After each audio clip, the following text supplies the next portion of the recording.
Hello दोस्तों, good morning all of you on your YouTube channel advance study point पे आपका स्वागत है। दोस्तों, जैसा कि मालूम है कि आपको इस चैनल पर क्लास 10th का एनसीईआरटी बुक के साथ साथ अभी 2022 में क्लास 10th के एग्जाम देने वाले बच्चों के लिए सजेस्ट क्वेश्चन उपलब्ध कराया जा रहा है चैप्टर वाइज। दोस्तों, अगर आप इस चैनल पर अभी न्यू हैं तो प्लीज़ इस वीडियो को लास्ट तक देखिए। अगर वीडियो अच्छा लगे तब जाकर के आप चैनल को सब्सक्राइब कीजिए, शेयर कीजिए, लाइक कीजिए।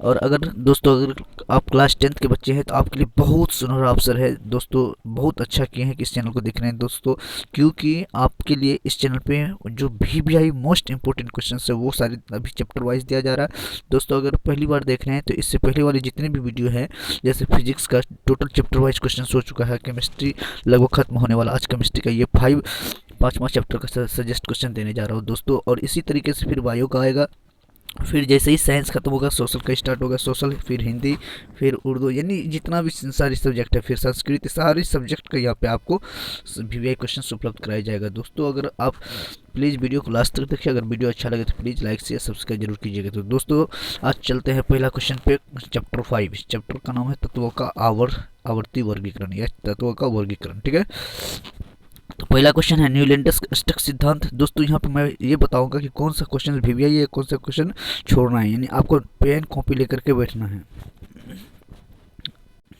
तो दोस्तों, पहला क्वेश्चन यहाँ पे देख लो, न्यूलैंडस का अष्टक नियम। ये बहुत इंपॉर्टेंट क्वेश्चन है दोस्तों, इसको नोट डाउन कर ले और याद कर ले, क्योंकि अगर आप कहीं नहीं पढ़े हैं तो आपके लिए सबसे बेहतर तरीका ये है कि आपको चैप्टर वाइज यहाँ पे क्वेश्चन मिल रहा है, सबको नोट डाउन करते चले और इसी को याद करें।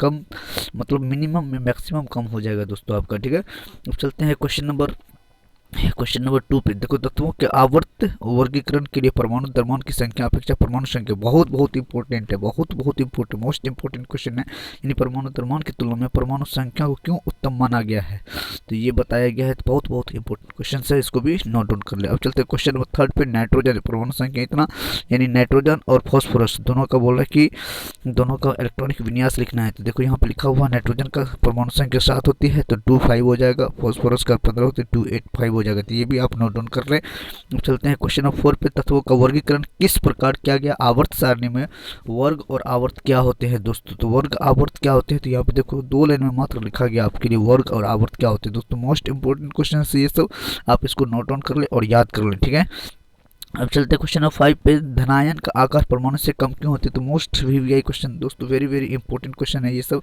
ठीक है, ये सब को आप नोट डाउन कर लें फिर याद कर लें। ठीक है, धनायन का आकार परमाणु से कम क्यों होते हैं, क्योंकि धनायन इलेक्ट्रॉन निकाल देता है, जिस वजह से सेलों की कमी हो जाती है, यानी कक्षा की कमी हो जाती है, जिस वजह से इसकी आकार कम हो जाती है। दोस्तों, चलते हैं क्वेश्चन नंबर 6 पे।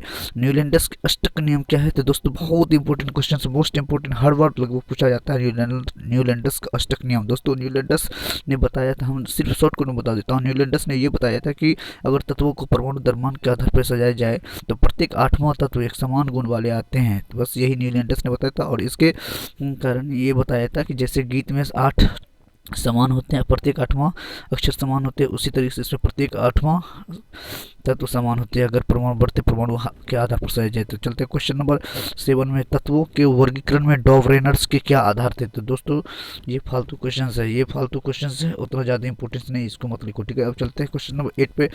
आवर्त में बाएं से दाएं ओर जाने पर इलेक्ट्रॉन ग्रहण करने की प्रवृत्ति कैसे परिवर्तित होती है। दोस्तों, इलेक्ट्रॉन ग्रहण करने की प्रवृत्ति मतलब हुआ कि इलेक्ट्रोनेगेटिविटी बढ़ती है। तो बाएं से दाएं जाने पर क्या होती है कि नाभिक और कक्षा के बीच में, नाभिक और इलेक्ट्रॉन के बीच में आकर्षण बल अधिकतम हो जाती है, क्योंकि इलेक्ट्रॉन की संख्या बढ़ती है अगर बाएं से दाएं जाते हैं। तो जब अधिकतम बल अधिक हो जाती है तो इलेक्ट्रॉन ग्रहण करने की प्रवृत्ति बढ़ जाती है। चलते हैं क्वेश्चन नंबर, उतना ज़्यादा इंपॉर्टेंट नहीं, फिर भी इंपॉर्टेंस है, आप इसको भी नोट डाउन कर ले। चलते हैं क्वेश्चन नंबर 9 पे। तत्वों के इलेक्ट्रॉनिक विन्यास का आधुनिक आवर्त सारणी में तत्वों की स्थिति क्या है, तो ये फालतू क्वेश्चन है, इसको नोट डाउन मत करें। चलते हैं क्वेश्चन नंबर 10 पे। मेंडलीव के आवर्त सारणी की विसंगतियां, तो मोस्ट इंपॉर्टेंट क्वेश्चन है दोस्तों, वेरी इंपॉर्टेंट क्वेश्चन है, इसको नोट डाउन कर लें, आप उतार लें दोस्तों। इसका विसंगतियां का मतलब हुआ कि मेंडलीव की आवर्त सारणी में क्या दोष थी, तो बताए थे मेंडलीव आवर्त सारणी परमाणु द्रव्यमान पे लिखा गया था। ठीक है, और इसमें हाइड्रोजन का कोई फिक्स स्थान नहीं बताया गया था, और बहुत सारी समस्थानिक तत्वों को अलग अलग लिख दिया गया था, मतलब इसमें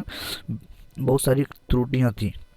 चलते क्वेश्चन नंबर 11 पे। मेंडलीफ ने तत्वों का वर्गीकरण किस आधार पर किया था, दोस्तों आपको पता ही कि मेंडलीफ ने तत्वों का वर्गीकरण परमाणु द्रव्यमान पे के आधार पर किया था, परमाणु द्रव्यमान के आधार पर किया था। तो मोस्ट इंपॉर्टेंट क्वेश्चन है, ये ऑब्जेक्टिव में भी आ सकता है। अब चलते हैं क्वेश्चन नंबर 12 पे। डॉवरेनर के तत्वों के वर्गीकरण की क्या सीमाएं थी? तो most important question, most important, आप इस सबको क्वेश्चन यानी सीमाएं तो 100% आना ही आना है, तो सीमा को लिख ले।